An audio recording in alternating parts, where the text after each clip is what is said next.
All right, we're getting close. Yeah, no more gossip. We got to start coming to order. Just catching up with everybody. Good. How about you? How about you? Good.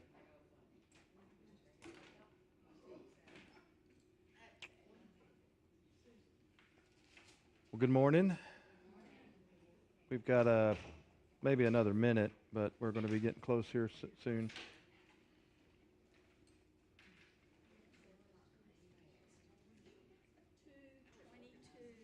'22. Yeah, my niece, one of my Lainey, Trey's middle child's birthday is today.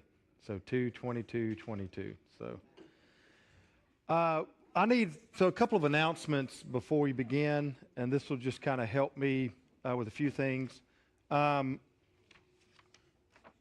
Open Door, many of you are a part of the Open Door Classic. It's a walk-run fundraiser. That's March the 2nd, so just want to remind you of that.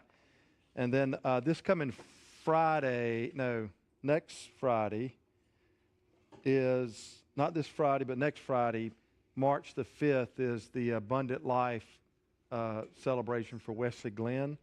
Some of you were at the Wednesday night supper where Mia came and spoke. But if you want some information, feel free to take this box. And that'll give you an idea about Wesley Glenn. Obviously, you probably have seen the news about Ukraine, and they're not calling it an invasion, but they're just calling a peacekeeping occupation of 2 districts where Russia is engaging Ukraine. So obviously that puts a strain on the Ukraine economy, and it'll eventually affect the orphanages, all of them, particularly the ones that we support and are engaged in. Tammy's talking to them, Tammy and Matthew, weekly, but obviously it's a heightened time, and with that will be world sanctions and things like that. So it'll affect their economy their economy is already being downgraded when it comes to just on the world stage. So just be mindful of that. We want to pray for just peace and some type of peaceful situation to all this. And then, so that's third announcement. Fourth announcement is our schedule. So I need about 2 minutes of how y'all want to do some of these weeks. We have about 9 or 10 weeks left until May 10th, and we normally break around that second week of May. A couple of weeks I've got to be out, and of course John, like March the 15th, I'll be out, and John will cover. But I need your help on spring break. Spring break is March the 29th is the Brookstone spring break. April 5th is Muskogee County spring break. And normally we try to take one of those weeks off. We're hoping, normally they're together, but this year they're not. So my children aren't in the school system anymore, so it doesn't matter to me. So, we can meet, but if y'all, normally I think some of you go on vacation or breaks with grandchildren. It really doesn't matter, but if we want to follow true to what we've done in the past, we normally take one of these weeks off. If that's the case, you need to let me tell, I need to know which one y'all think would be the best one. Holy Week begins on April the 12th. So obviously we have our Holy Week luncheon, so we will not meet April the 12th. And then, I might have given you the Monday date. Hang on. Yeah, it's April the 12th. We will not meet April the 12th. That's a Tuesday, because that whole week is Holy Week. We'll meet the 19th. On the 26th, I might be in Nashville moving Caroline back home. I don't know when, but it's after, they only give her like 24 hours after her last final or something. It really is. You got to get out. It's like you're done. So it could be Monday, it could be Tuesday, it could be Wednesday, it could be Thursday. But I know for sure I'm out of town May the 3rd. So John will probably cover one or both of these.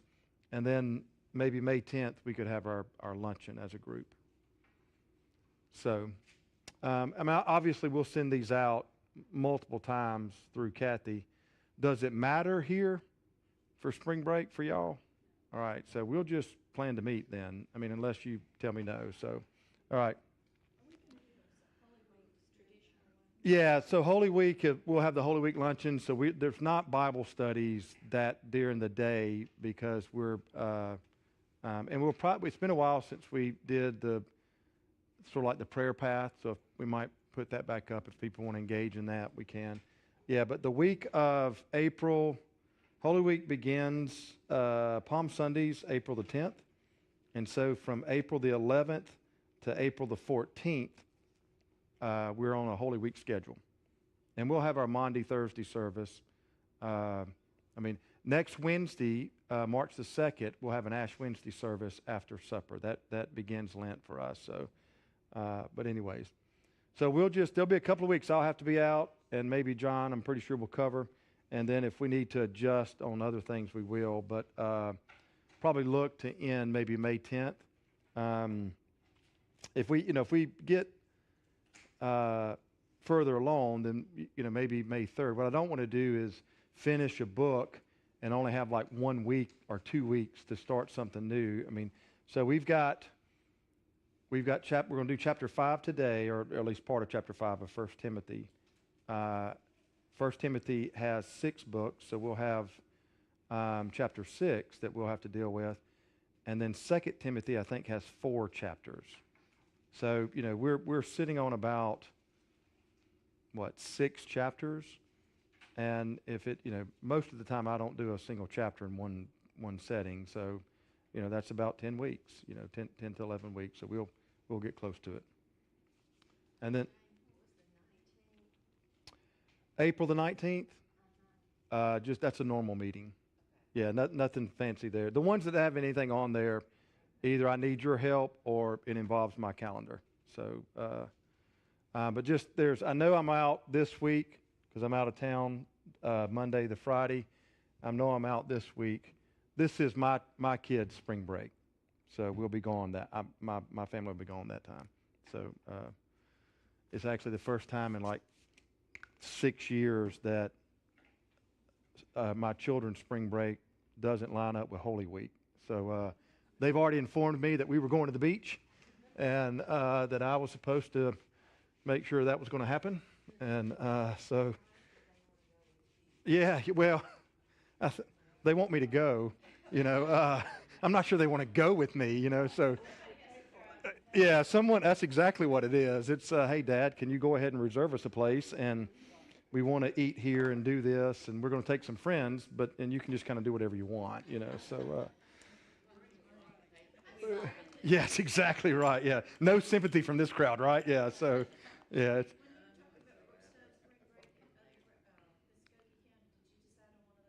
I think we're just going to meet regularly, and 'cause I know in the past that was, I think it was more of an issue in the past than it is maybe today. But yeah, in your younger years. But we'll just plan to meet those times, and it'll all be good. So, and we might need the time. I mean, if we've got, we still have 6 chapters. Is it a little ring in here?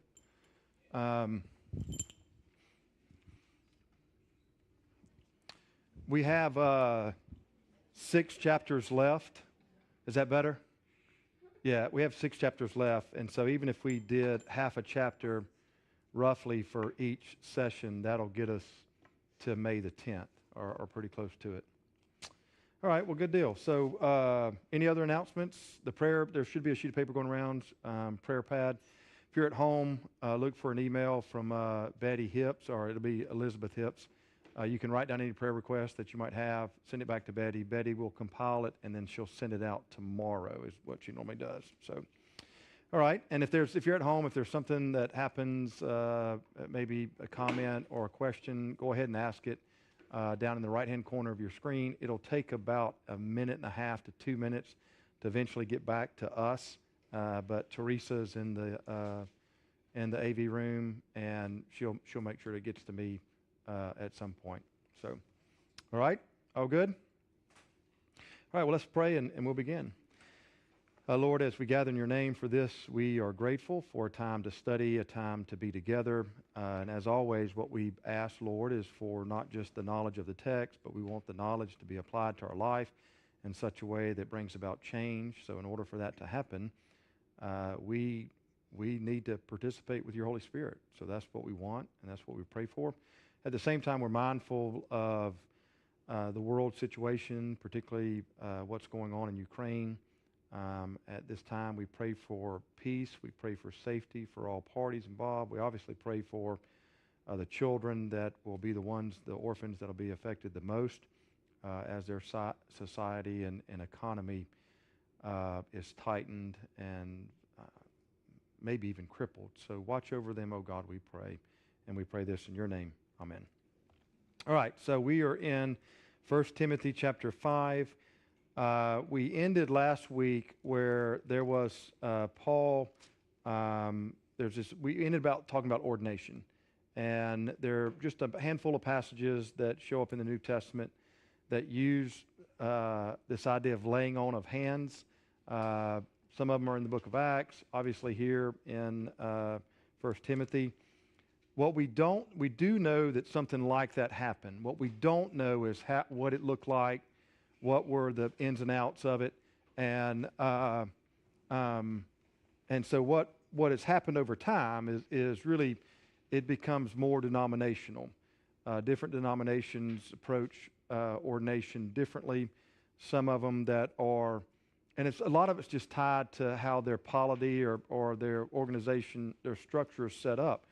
In structures that are more local church autonomous, like say an individual church makes their own rules, and then they might be involved with a larger body, but it's nothing more than just an association on a voluntary type arrangement, then ordination is going to be very local.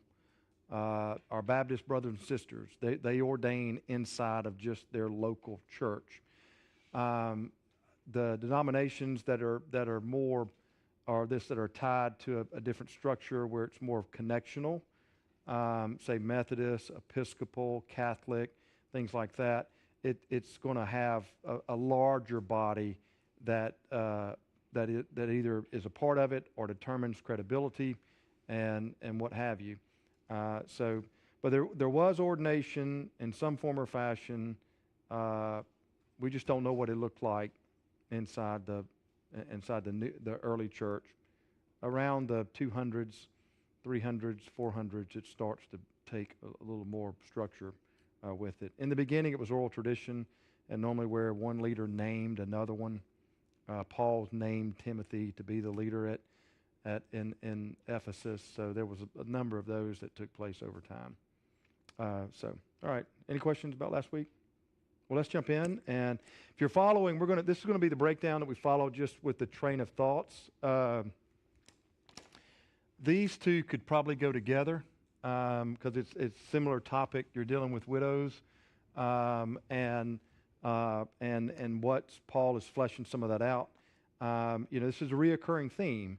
The way the book of 1 Timothy sort of lays out, it's not restatement, but Paul addresses 3 or 4 different issues multiple times in the letter. And obviously there was something going on with widows inside the congregation or inside just the city of Ephesus, and so it could be influencing the church. So we'll follow along and hopefully get to verse 16. That would be great. So let's, verses 1 and 2, do not rebuke an older man, but encourage him as you would a father. Younger men as brothers, older women as mothers, younger women as sisters, in all purity. Now this is, in the beginning of chapter 5, Paul is addressing Timothy, and in the first couple of verses, it's more general here, and then it'll get a little more specific as the chapter unfolds. Does anybody have any wording other than older man, older woman, younger woman? Do y'all have the same thing? Because in some passages, older man, that word is the same word for elder. And so we've already talked about elders, previously. But obviously Paul has this family analogy that he's using to describe the church. That's not the first time. Jesus in Mark's gospel, I think it's Mark 3, actually referred to anyone who follows him as his brothers and sisters. You remember the passage? Y'all remember when I taught, not that you'll remember the actual week, but you remember the concept of Markan sandwich? All right, so where Mark introduces some story, and then he stops the original, or he interrupts the original story, inserts a second story in its entirety, and then picks up the first story at the very end, so it's kind of like a sandwich. In one passage in Mark, it's people are coming to Mark, coming to Jesus and say, your mother and your brothers are here. And then he interrupts all that and talks about this one story, and then he finishes it back up, circles back to mom and brother being there. But Jesus in Mark's gospel describes this idea of anybody that follows him as being related, not necessarily his biological mom or biological brothers. And so this is common. It shows up all over the place, and here it shows up in obviously 1 Timothy, this idea of family. You've heard family of God as often as maybe a synonym for the church. But here, Paul is addressing just different types of people inside the church. Older people, older men, older women, younger woman. And the treatments of each from Timothy is a little different. Obviously, with an older man, what does Paul say? Don't rebuke. So the idea is, avoid, say, harsh treatment or insensitive treatment. The word rebuke mentioned here carries a word picture of like verbal pounding, just one right after the other.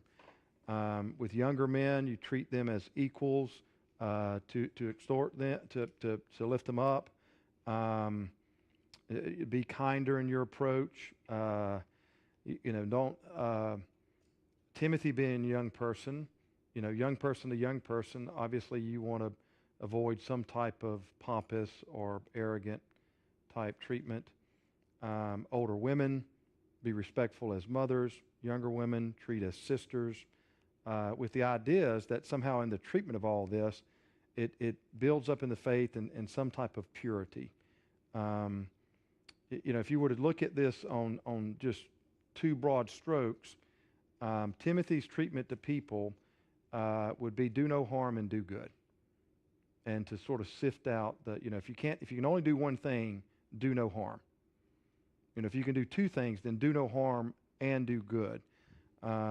And so you get both of those sort of laid out from Paul to Timothy. And the idea is that Timothy's treatment of these four types also is a model to everybody else and how they should treat each other as well. So it's not just Timothy to the church. There is some of that, but it's also Timothy by, people watch what other people do. And how you treat, say, older people or younger people or people of your same age or different sexes, whatever it may be, that does involve you and the other person, but it also is a witness because other people are going to be watching. And so I mean, it's just good basic information for how to treat people. Timothy's treatment of people, but then also Timothy as a model for others. So then we move now into verse 3. Does anybody want to read verses 3 through 8? You just woke up thinking like, yeah, I can't wait. All right, there. See, Beth did. See, Beth has been up since 4 in the morning waiting for this Bible study so that she could read. So.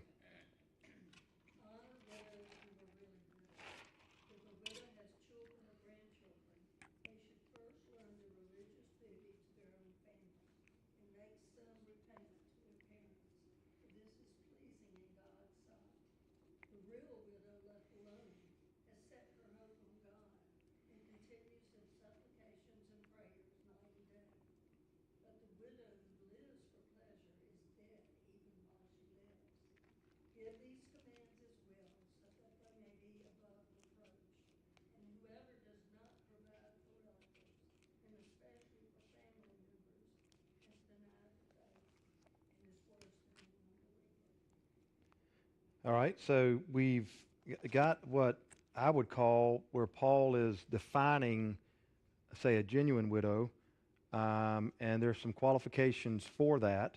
Obviously, they don't have another relative to care for them. That's the first qualification. The second qualification is that there is some level of practice of spiritual discipline, and that's part of their goal. That's what they're seeking. And he also reminds families of their obligation to care for these genuine widows. Now, the reason why I'm bringing this up is because there was in churches at this time some type of care or list to care for widows. James talks about true religion as what? Those that care for widows and care for orphans. We do know in Acts where after they elect deacons or they elect them, and there's a couple of qualifications for them. They have to be people of good character because they're handling the what? The distribution of the food or the distribution of resources. We do know that there were offerings. Paul, in his missionary journeys, he collected offerings from different cities. Philippi, the Philippian church, was very generous because Paul talks about that in that letter. And they took a collection to go to other churches that were in need of, like in Jerusalem, where there was a famine at that time. And so the offering was used to care for those it was difficult for them to care for themselves. So there is this idea of general care going on, not just in a local congregation or in a local church or in a city, but inside the larger scope of the church. So there was some type of list of who qualified for the care and who didn't. Now that's my summation. I mean, there's no one has ever found the list in writings, all right? So, I mean, but there's a delineation between those who really need the care and those who don't. And you've got Paul informing Timothy that he is to honor widows. Does anybody have like proper recognition or proper care? Do you have anything other than honor? Yeah, proper recognition is some Bibles have that.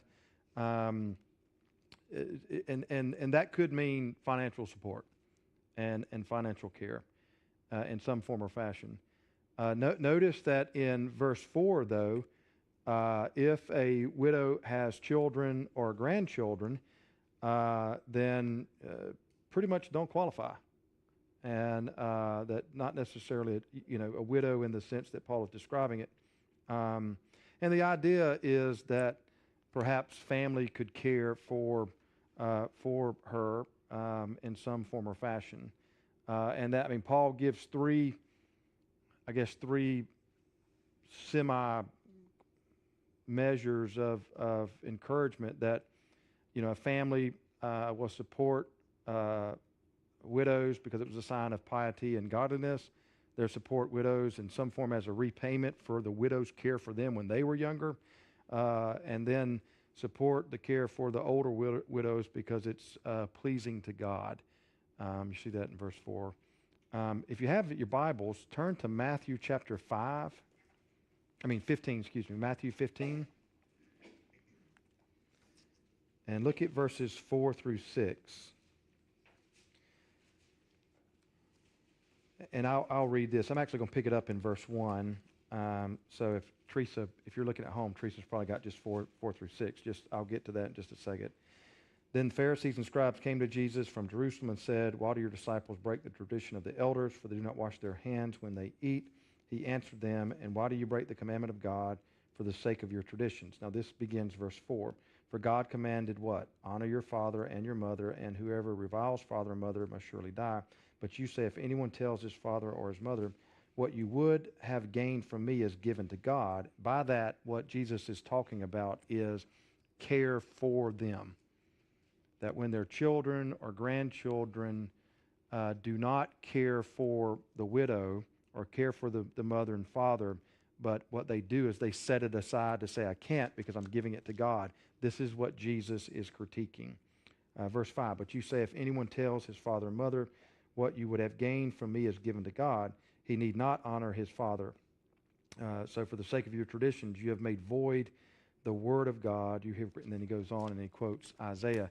So you have very early on, it's in the Gospels, and Jesus is quoting from Old Testament, right? So what's part of Judaism, what's part of Christianity, from Christianity from the beginning, Judaism from in the Old Testament, is this idea of caring for those who can't care for themselves.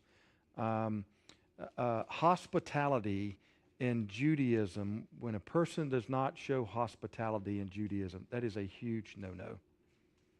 And it could be as to those who can't care for themselves, like in this case would be widows, or for just someone who's passing by, to not be hospitable, to not be gracious, even if it is on a temporary basis.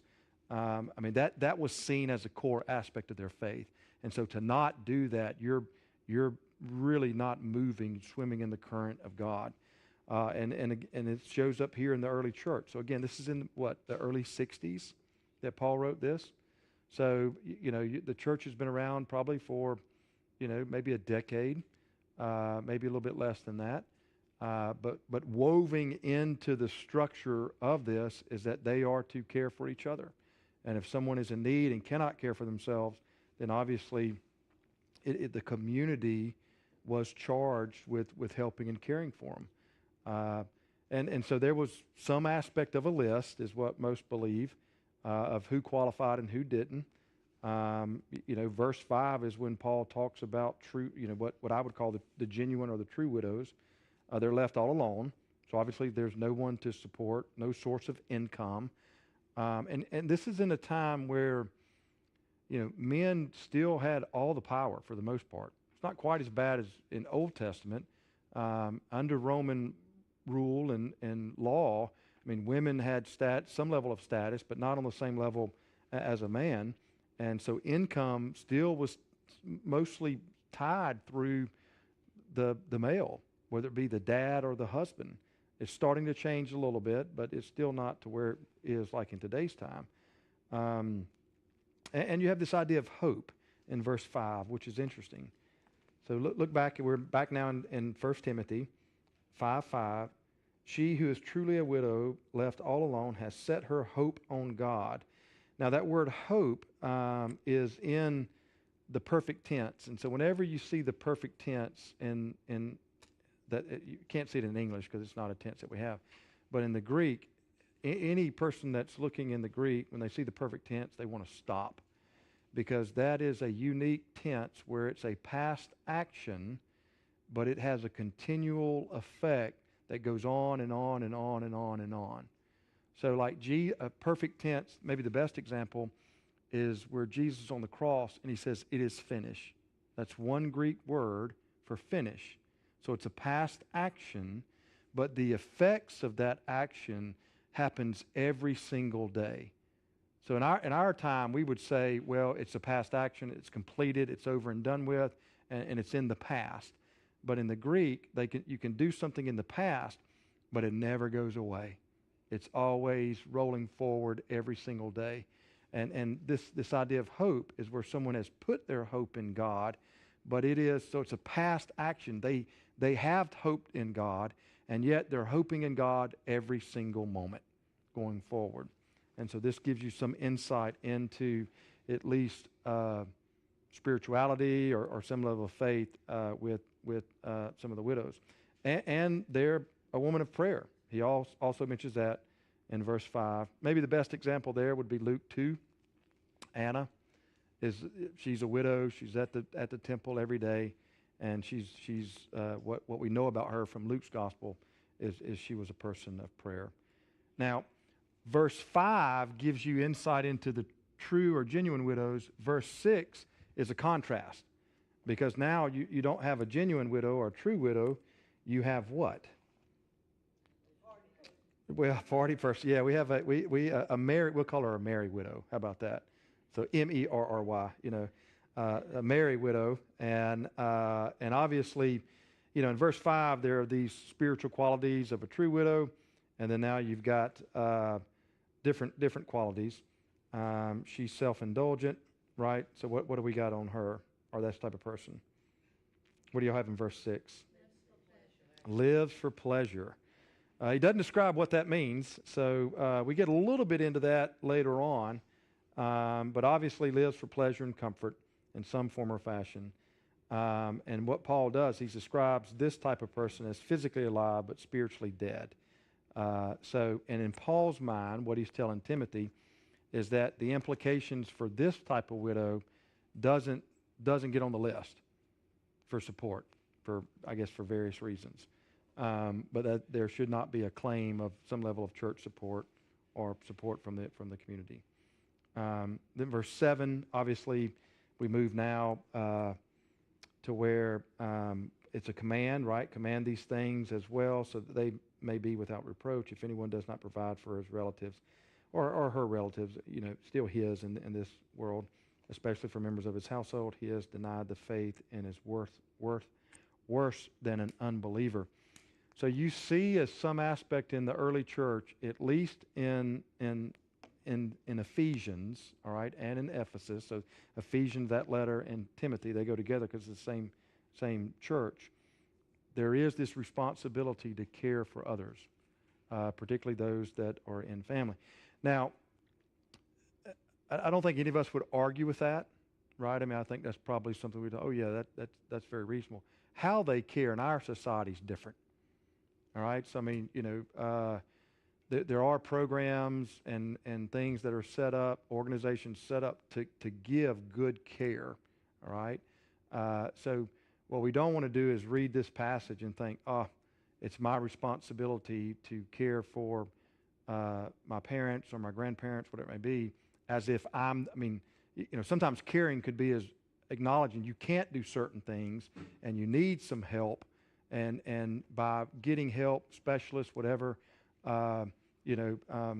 that's just as much caring as the next. The issue is not how you care. The issue is that you do care. All right? And so we don't want to manipulate this passage to say, if I have to bring in some outside care, that somehow I'm not being responsible as Paul's describing. Sometimes loving is also knowing to loving in a wonderful way could be that you understand your limits. Does that make sense? Yeah. So I mean, because it's in my experience, all right. So as a pastor, it's a big decision. Some of you have had to make that decision, all right. So it's difficult when you make a decision to where you just can't do that physically anymore. That's not, I hope you don't see that as a lack of faith or a lack of obedience or something along those lines. I mean, if you know, if somebody was in the hospital, they would have 2 to 3 nurses over a 24-hour period.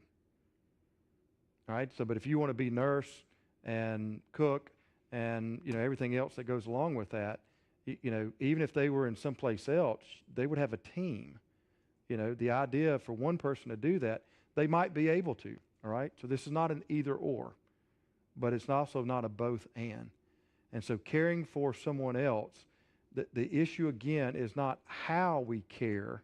The issue is that we do care. Jesus in Matthew's gospel, what he critiqued about the children is that they were saying, Mom and Dad, you got to fend for yourself because I've already set all my funds aside in a trust that I control, but I'm saying it's for God. I mean, that's what Corbin was, all right? So what he's doing is, again, he's not describing how, he's describing that they should. We don't know a lot of the hows. We just know that there were, in the early church, they did care in some form or fashion. I would imagine they took care of some of their needs. Physical needs, food needs, shelter needs, things like that. So anyway, but it's difficult and it's incredibly personal whenever someone has to make that decision. And I hope you'll never have to make the decision, but if and when you do, or if and when your children do, maybe I can say it this way. My kids are going to have to make up. What I hope they do is that they acknowledge what they can do and what they can't do, and then try to find the best care within their ability in order to bring about as much hope and happiness and at least well-being as can be. But if you ever have to make that decision, or if you are making that decision right now with caring for others, the issue is not how. This how is not in the passage. All right? It's just that we should. Any questions, comments around that? Because it's very difficult. I mean, some of you have already had to make that decision. All right? Anything else? In verse 8, just last thing, he does, he reprimands families for not caring. Again, not the how, but just that that they're forsaking their responsibility. And in this case, they're doing it out of self-centered greed. That's the real issue in the passage. All right, so we have this idea in 3 through 8, at least in some form, a separation between those that Paul would say are genuine widows that, for lack of better words, qualify for church responsibility care, and then those that don't. And then here he's going to zero in a little more on. Hang on a second. Sorry. Hey, I'm teaching. Is it an emergency? Okay. Let me call you. Are y'all finished?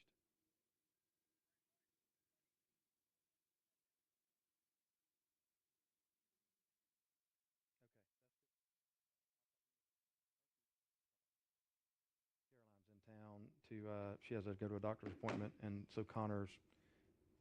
Y'all heard about the tire fiasco, right? So Connor's.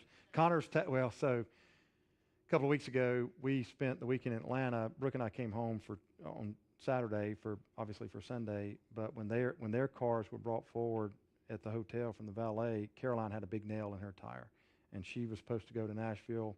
Connor was supposed to come home to Columbus, so Connor had to kind of care for her on a Sunday afternoon, trying to find out how to get where to get tires and all that. So they called me like at 10:40. And I'm like, well, I'm teaching Sunday school. I mean, I'm about to preach. So I was like, don't call me anymore, and I was like, here, you just got to fix it, And so that was interesting. So what I told the congregation was, if I'm a little scatterbrained, it's because I've got 2 wheels firing at the same time: the Sunday morning wheel and what's going on with my children. And so anyway, Caroline has to come home for a doctor's appointment, and then I wanted her tires to be checked out just to make sure. So Connor's doing that this morning. So he's calling to give me a report, So I said, just go see Jay Bross. Whatever Jay says, that's what we're going to do. So, all right. So anyway, we're done. normally my phone doesn't ring except for if it's three people, Brooke, Connor, or Caroline. I didn't know that if you can put they set it up to where it would ring wherever they called. Other than that, it goes on silent. I guess that in case of emergency. And the first time that happened was in Richard Lane's funeral service. And so before the service, I told everybody to cut their phones off, and I do that periodically. And so midway through the eulogy that I'm giving, I hear my phone ring. And I thought, what? And I looked down, it's Connor, right? And so I just gently clicked it so it would stop ringing. And so I called him after the service, and I was like, hey, everything okay? Yeah, I was just calling to see if y'all were cooking dinner tonight. So I thought, text me, man. Don't call. Don't call, so. All right. Anyways. So let's jump into the next text before I... Yeah, well, I mean, I think what it was, he was down on his money. It's getting toward the end of the month, and it was like, hey, I'll just come home and eat with my parents, and then when it comes time for me to get paid again, we'll all be good. It's amazing how, the last few days of the pay period, everybody wants to eat. So it's amazing how that works, right? Yeah. So, all right, so let's jump in. 9 through 16. If somebody would read 9 through 16, we're going to get into another type, the Mary widow. We'll call her that. Mm-hmm.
All right, thanks, Sandy. So here we get into, again, maybe he's going from something general to something more specific, or it could just be a compare and contrast, because obviously this was an issue in the church.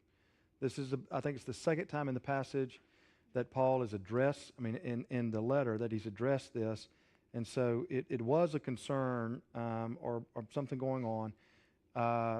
Obviously, there was a heresy that was being taught through false teachers.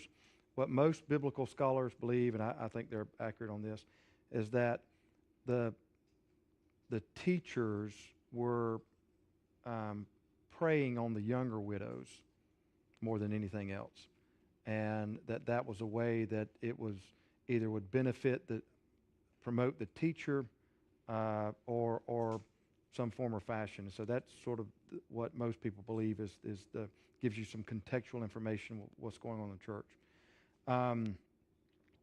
But we do have this idea of at least some level of qualifications. Got to be less than 60 years old. And the idea, that's probably because if you were under 60, you probably could work. All right, so it's probably practical there. And it's not like you just pick, 63, 65, 72 or whatever. It just probably in their society, 60 was a nice round number, and under 60 you probably could find some level of work. Older 60, maybe not so much. Faithful to her husband. If you think back to when we talked about elders, I think in chapter 2, where the same wording applies. It's a one-woman type of man. You remember the elders? It was a one-woman type of man, and here it's a one-man. Well, you understand what I'm saying? So yeah. So, but it's it doesn't mean that a widow could have been married twice. Okay, that would qualify. The idea is that in the bounds of marriage, they've been faithful. That's what this passage really is, that this person is faithful to her husband. I mean, the actual wording is, I think some of your versions say wife of one husband. It's a one-woman kind of man. That's really what it means. And at some level of good works.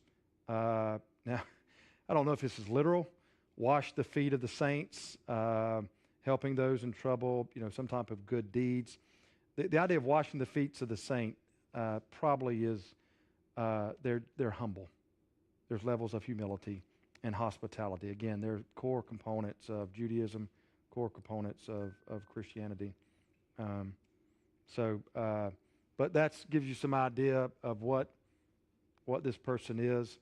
Then we move into in verses 11 through 13, more of the younger women or the younger widows. Now, this is interesting because what Paul, one of the things we want to ask is this Paul writing to Timothy and to really just deal with first century younger widows? Or is this something that where Paul is writing for anybody at all times?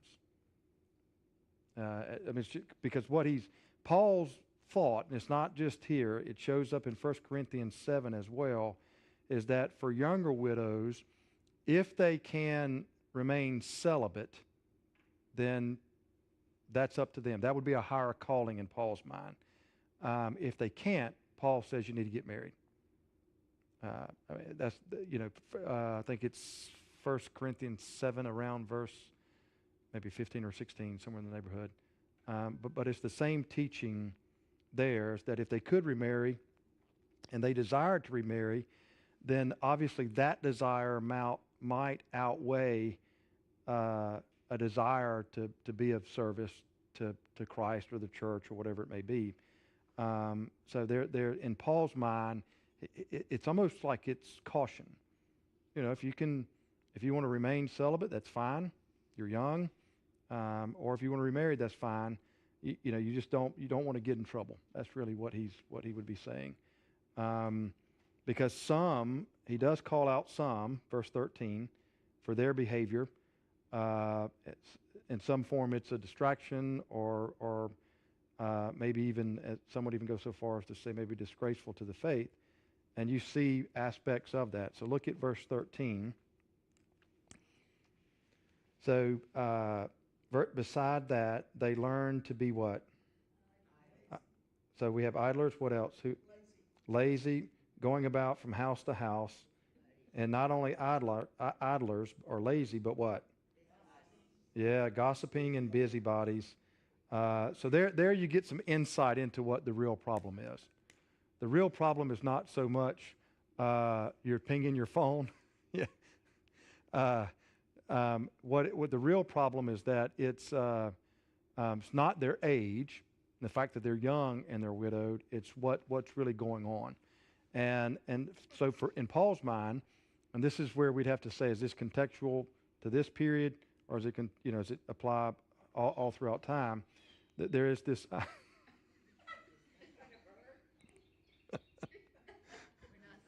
Yeah, that's all right. Listen, we like being outside.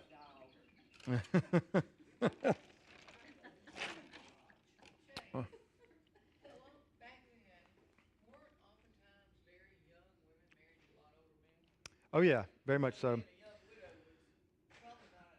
That's exactly right. So that's right. Yeah, so the idea is if you're a young widow with no children, then what do you do with your time? So Paul is saying at least some of them are idlers, busybodies, going from house to house and gossip. And so, the idea is that behavior he wants to stop. So what might be some of the ways that would stop? One would be is to recommit yourself to the faith, all right, for lack of better words. The other one is to get married and have children. I mean, if you have children, guess what? It does, yeah. I mean, I think everybody, I think we're all aware, but yeah, so women in this day and time are, it's not as bad as in the Old Testament, all right? So in the Old Testament, women basically were bargaining chips, all right? So you would either increase your status in society via marriage, or you would guarantee the purse strings. Now, still is going on in the Roman world, so still very much a part of that, all right? It's not, there are some exceptions to the rule, more so than they were, say, like in, early Old Testament. But women still are, they're, sons, it is what it is. I'm not defending this, but, women, they were married off. Often you hope to marry off to a wealthier family that would either have titles or land or whatever it may be, so that would increase, your standing.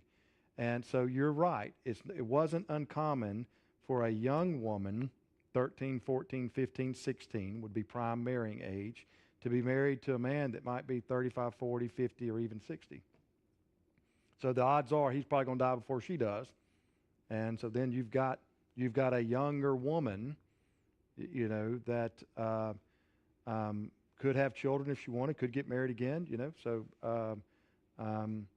that's the context. Sure. So obviously the life expectancy wasn't as long as it is today. But yeah, so men would die. They could die in battle. They could die from age. They could die from disease. And just because they were older, the odds are they were more susceptible to it.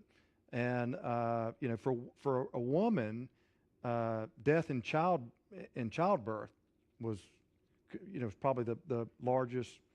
If you're charting what was the cause of death, probably childbirth being the highest one. So we have to ask, obviously, now there are other passages that tell us that gossiping, busybody, things like that, yeah, those are behaviors that we don't want to condone or to support. But this Paul's encouraging of younger widows that, really to get married again, is that, I would argue that's a little more contextual to that day and time than it would be today. Today you might have a younger widow who, she might be able to provide for herself. And so whether or not she wants to get married again, I think that's frankly up to her. You could be just as strong in your faith and not be married, but now the practice of if you can't control your desires, then obviously you want to be careful there, because you could, that could lead to other issues. But our society's, not quite the same as theirs. And so we would want to take some of the rules, or at least some of the guidelines, out of here, but it's not the same as it is in 1 Timothy. So, but you do have a delineation between the two, and you've heard me quote my grandmother all the time, idle hands, right? What is it? Yeah, that's exactly right. I thought she came up with that, so maybe not, idle hands, devil's workshop, right? Yeah, so, but there is, think about so addictions, all right? So some addictions start because they're pain relievers, all right? There's something going on that's painful, and really in a form of denial, you do something else because you don't want to address the pain, all right? So that's often how an addiction can start. Another one is you just get bored. When there's not a passion in a person's life, that's almost a death sentence. It's just a matter of time. And so now that is true in any context. And so if you're just sitting around the house, TV wasn't invented then, so. And public education, not so much. So, obviously you could learn certain things. There was stuff like that going on in their society. But, if you got 10 hours a day to waste, what are you going to do? Get in trouble? Yeah. That's what I did. So, but anyway, you get some insight of what's going on with Paul inside the life of the church. and in this congregation. And there is this struggle that's going on between obviously limited resources from the church to care for widows and those that have time. What do you do with them? And that's there's a struggle there. So Paul, I think, is just giving some of it's practical advice, but some of it is some of the context is very specific to the first century. All right. Any questions, comments about this part? Well, let's take a break for about 10 minutes, and we'll come back and see if we can finish up the rest of 5. That would be good. Wow.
first week in May. Mhm.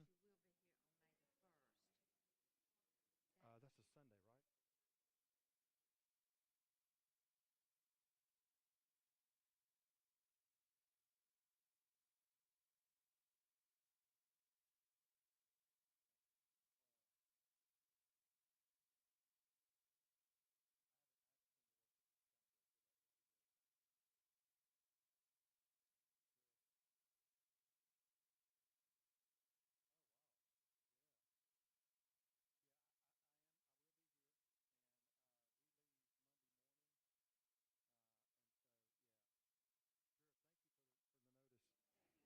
you will be here on May the 1st. That's a Sunday,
right? All righty.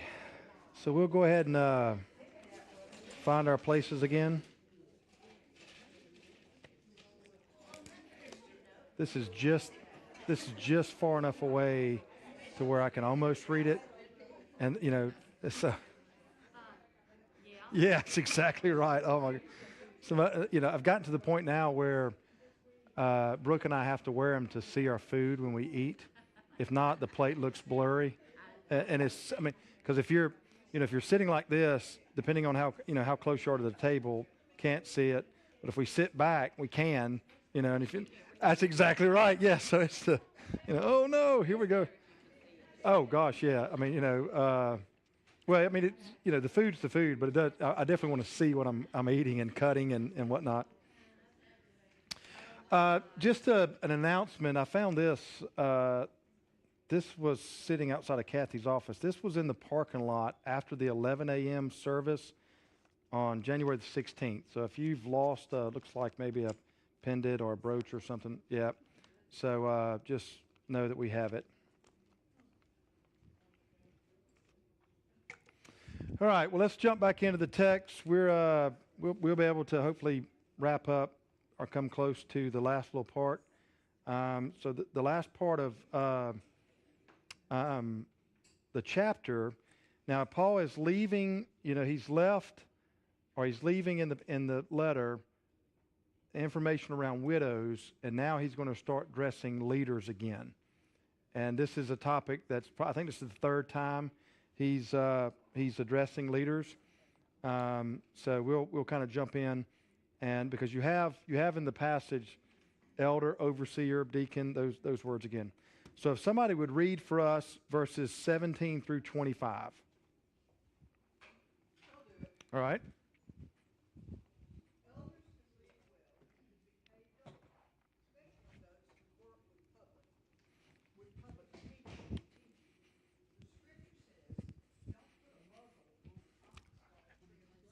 Yes, ma'am. Thank you. I got it.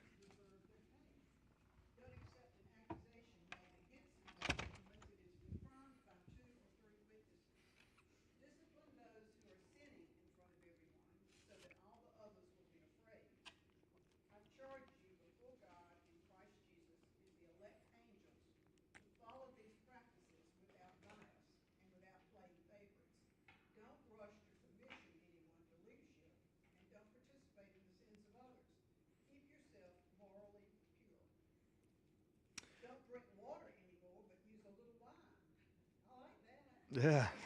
That normally gets a good commentary, doesn't it? Yeah, so, yeah, yeah. It's highlighted like 10 times, with wine stains on your Bible, so. Because of your stomach problems and your frequent illnesses, the sins of some people are obvious, and the sins are judged before the people must face judgment. But the sins of other people show up later. In the same way, the good that people do is also obvious and can't be hidden. All right, thanks, Susan. So we have, so he's left widows, and he's moving now back into the leadership. And in this case, we're talking about elders here. That's the word that is used. And there's three words that we've been introduced to in the Timothy's writing. One is, this is the word, whenever you see elders, this is the word that you get. It's presbytery. It's some versions of your Bible might say old man. So this is where that gets used interchangeably. Another word that we were introduced to is Episcopas, which is where some of your versions might have overseer or shepherd. It's where we get the word bishop from. Say, if you want to know. And then we have the word diakonos, which is the word we get for deacon or servant, is what one of the translations that we've looked at in previous weeks. In in Paul's writings to Timothy, these two words are used interchangeably. Just over time, they're, particularly when it comes to ordination, there's a separation between the two. So, like in the Methodist Church, elders, myself and John and Buddy, that term, overseers, bishops, this term. But in Timothy's writings, or in Paul's writings to Timothy, he might use this word here, and then a verse later, same context, use that word. But this is for leadership. So it's, to some degree, it's contextual, at least in the writing. And the way this portion of Paul's instructions, in verses 17 through 20, it's what Timothy does with other elders, or and how he addresses and deals with other elders. And 21 through 25, it still involved Timothy with other elders, but 21 through 25 is more, Timothy, you do this yourself for you, because then it'll be a model to some of the others. So it's just a delineation there. But you've got, does anybody have old man or older man in the passage? That'd be verse 17. Does everybody have elder? Yeah, okay. But in 5:1, where he says older men, we looked at the first of the lesson today, it's the same word. In Acts 14, Paul used the word elder. And so elder in both a Jewish mindset and a Gentile mindset, they would have understood the term. There were in Judaism, particularly in the Old Testament and in the intertestamental period between the Old Testament and New Testament, they had elders. I mean, they had leaders in the church. They would have been elders in the synagogue. Gentiles might not have had it in their pagan religion, but they definitely had it in city government. So you had magistrates, administrators, things like that. Often they were called elders. Yeah, so this Presbyterian, this is where they get that from. Yeah, so it's the same root word there. And but they're elders. I mean, not just in the Presbyterian church. There are other denominations that have elders. In the Presbyterian church, lay people can be elders. Yeah, you have to be voted on. Yeah. So you're voted on, and you have to be approved, and you can, male or female. All right. In the Methodist church, elders can be male or female, but you have to be ordained. And so it's a. Mm-hmm. Yeah, that's right. So deacons would be this word here, and but it's servants. But servants over some level of ministry. basically. And same thing within the Presbyterian Church. But you do have them in Old Testament, the concept. You have it in the Greek world, and in this case, in Ephesus, they did direct some of the affairs of the church.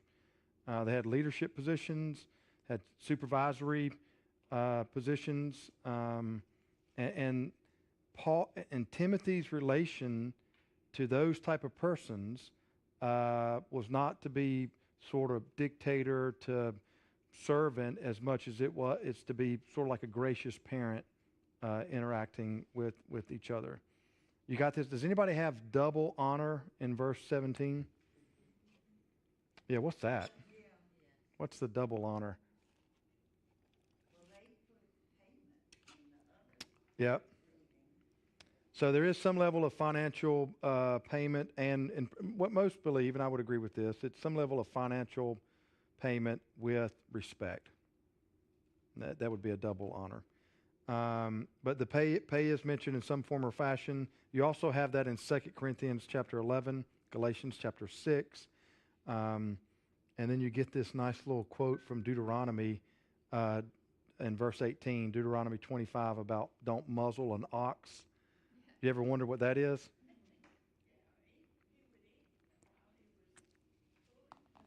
Look at you. Actually, yeah, eat while he's pulling, but at the same time, when the harvest was brought in, sometimes they would let the ox go through on the threshing floor, and he could finish eating there. And so, interesting concept that Paul used from Deuteronomy 25.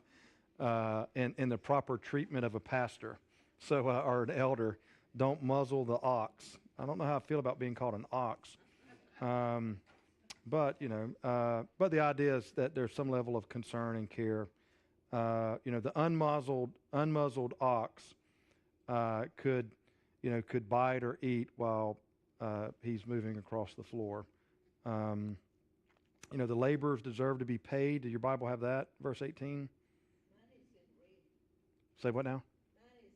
In red, yeah. So it is, yeah. So it's in red, or is it set across with like some italics or something? That's a quote from Luke's gospel. Now, what's interesting is that Luke's gospel was written after 1 Timothy. So how does that work? Yeah. Yeah. Luke's probably around. This is probably early 60s.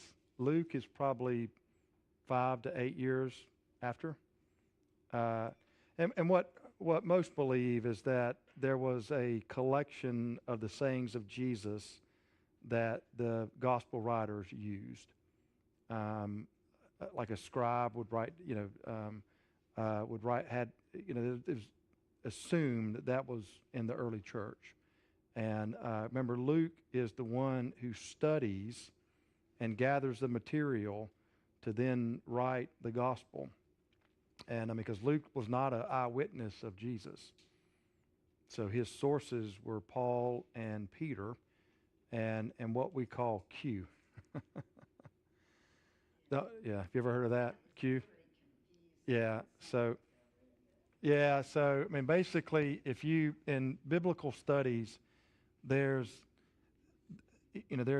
what is assumed a document that is lost, that was either started out with oral tradition and then eventually someone wrote down the sayings and the teachings of Jesus, because they show up in the Gospels. In this case, Luke, but Luke wasn't with Jesus.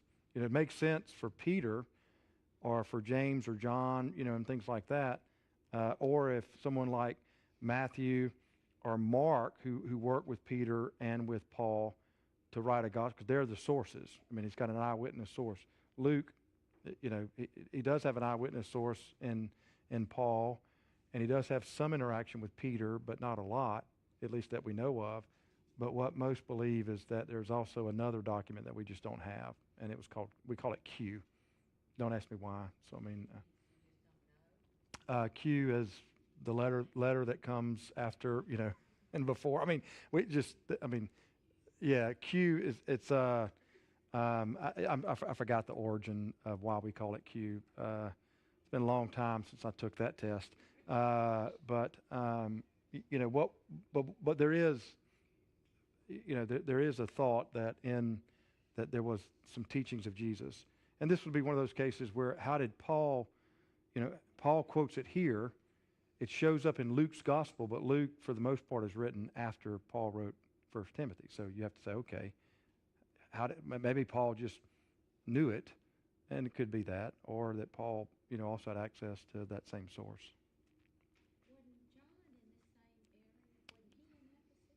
John. Yeah, he would have been. So, that I don't know. He's close because he's going to be exiled here soon to Patmos, which is an island. And so he's obviously in the Greece, Turkey area, but where he is at exactly this time, I'd have to go back and research. Right. Yeah, so there's not a lot. I mean, Acts obviously mentions how. So the question is, you don't have Paul mentioning the other. Normally when he talks about an apostle, he just says the apostles. Outside of Galatians, he does mention Peter specifically. But what he does is he recalls the time where Paul and Peter didn't see eye to eye, and they called each other out.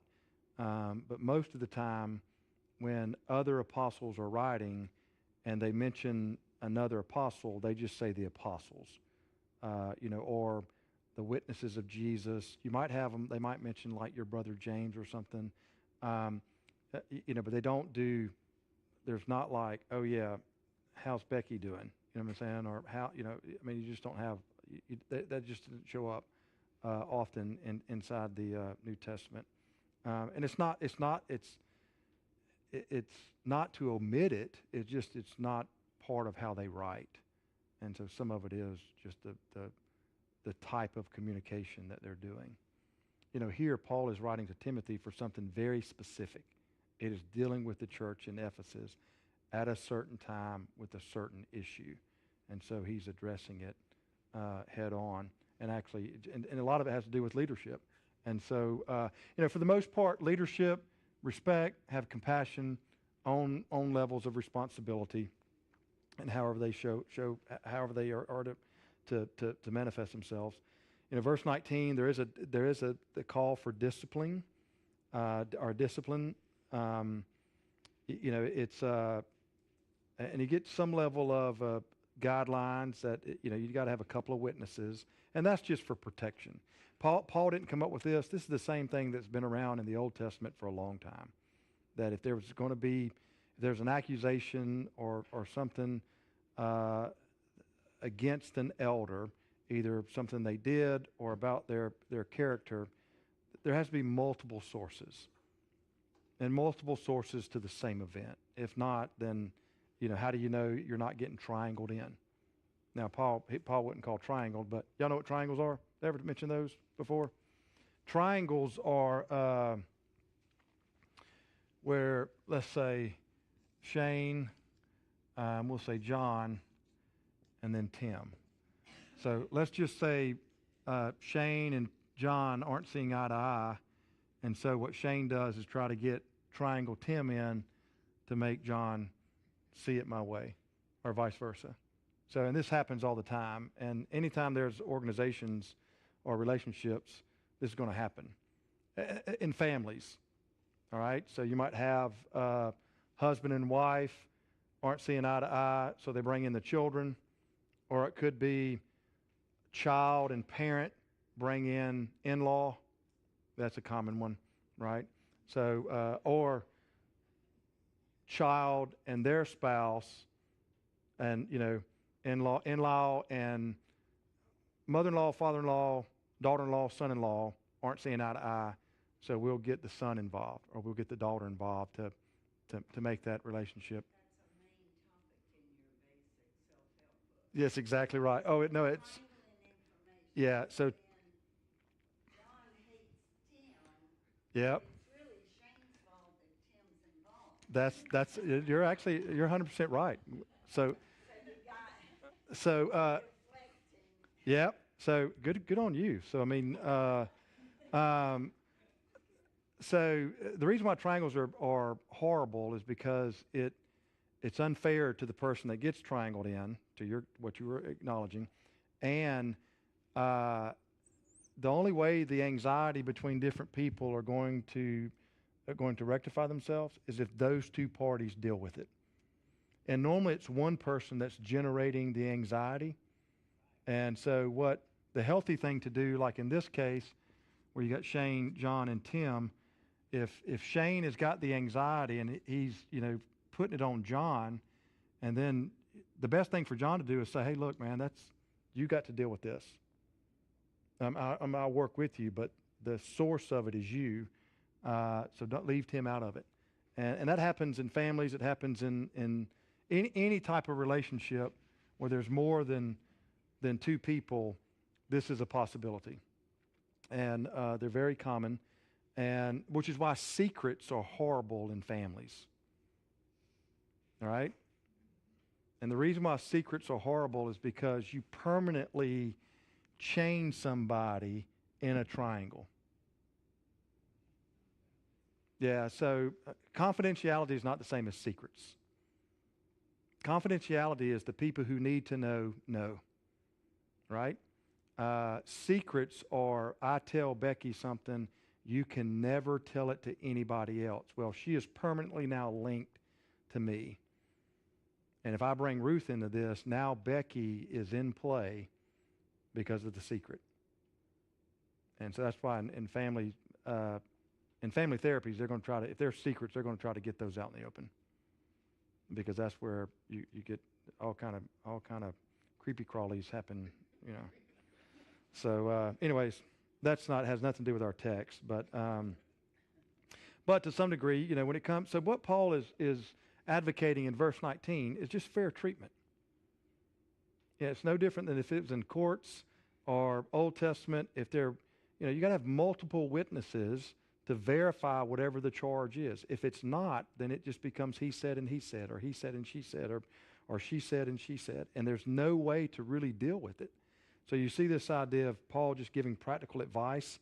An ordinary person in the Old Testament, they were protected by 2 to 3 witnesses. Deuteronomy 17, Deuteronomy 19. So again, this is a practice that's been around for a long time. In verse 20, where it talks about if an elder sins, now the word there is really sinning. It's like a continuation. It's not just a one-time occurrence, and it's something that is known, because obviously you're going to have multiple witnesses. Now, what we don't know, and this is where we could speculate, we don't know what group of people Paul is referring to in verse 20, that the elder, is the elder to be rebuked or called out in front of the entire congregation? Is the elder to be called out or disciplined in front of another group of elders? That we don't know. Paul, we just don't know who the who is. He also is warning others so that others would take warning. Who is that? Is that the congregation? Is that other elders? Again, that we don't know. It could be the entire church, could be other elders.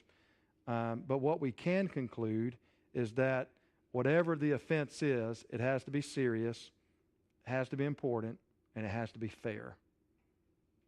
And that's the teaching there. We go into verse 21 through 25. Here, Paul is addressing Timothy specifically, and the idea is, Timothy, you do your life a certain way so that it can be an influence to other people. So it's an indirect witness here. And it's just practical advice. Don't rush to promote people if they're not ready. That's verse 22.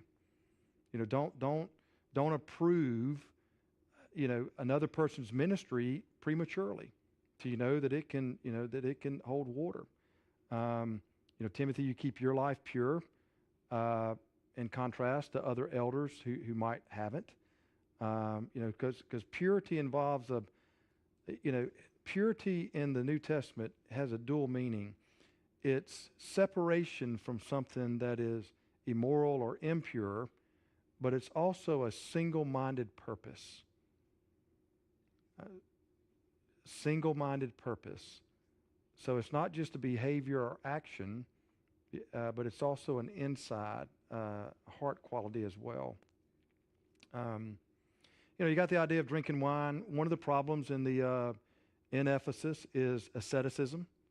This idea of like fasting everything, and so here, I don't think Paul is warning Timothy to not embrace that. I think he's just the practical sense of medicinal purposes. Hey, if you got, it's like tonic for your stomach or something, so you can take that to interpret that for however you want. And yeah, wine was of. It's when you go to Europe even today. You getting bottled water, yeah, but I wouldn't drink it out of the faucet, But you can get wine from the guy on the street. So that hasn't changed. But wine was probably in that day and time better for you than to drink water. Water, was probably had a greater sense of being contaminated than, say, something else. And there's all kind of debate, and this is kind of silly in my mind, but there's so much debate about how much alcohol content was in the first century wine compared to wine today. And you know what? If you don't want to drink it, don't drink it. If you want to drink it, drink it. All right? So, yeah, so here's what's interesting. In the Methodist Church in Germany, when you take a standing break, they pass the beer cart. I'm dead serious. Well, it's actually perfect if you think about it. If I not that I would ever want to do this, but if I ever become a bishop in Germany, I'm saving all the real hard votes to after lunch and after about 4 standing breaks.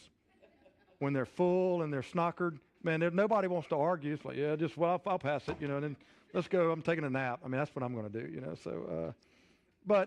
So, the teaching around anything that can alter one's state is moderation.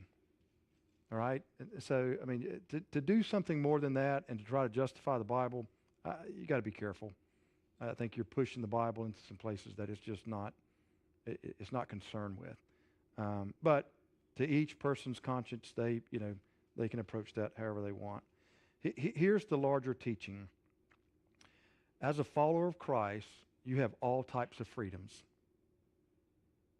You use your freedom for the benefit of others, not just yourself. And so if you're going to be in a situation that, it's going to be difficult for some people to deal with things that are morally neutral, then abstain. All right? And, but if the situation changes, then partake. So, it really is that simple. I think sometimes we make it harder than what it really needs to be when it comes to certain things. So anyway, wrapping it up, Paul, just warns Timothy, just to be fair, to don't act in haste, show patience, because people's characters will be revealed. That's the last part, verse 24, verse 25. Some people, I think it says something along the lines of, some people, you're going to see first off what's going on. And when that's the case, then you can act accordingly. Some it takes a while. So just be patient, be fair, do no harm, do good, show respect, have compassion, own the responsibilities that you have, but encourage the other elders. That's the purpose of what Paul is trying to do. He's not trying to police as much as he wants the church to thrive. And there are going to be times where it involves discipline, but most of the time it involves encouragement. All right? All good? Finish the chapter with 0 time left on the clock. So, all right. So we'll pick up in chapter 6 next week, and maybe get to the end of the chapter. If not, we'll do our best. All right. Go in peace. May the Lord be with you.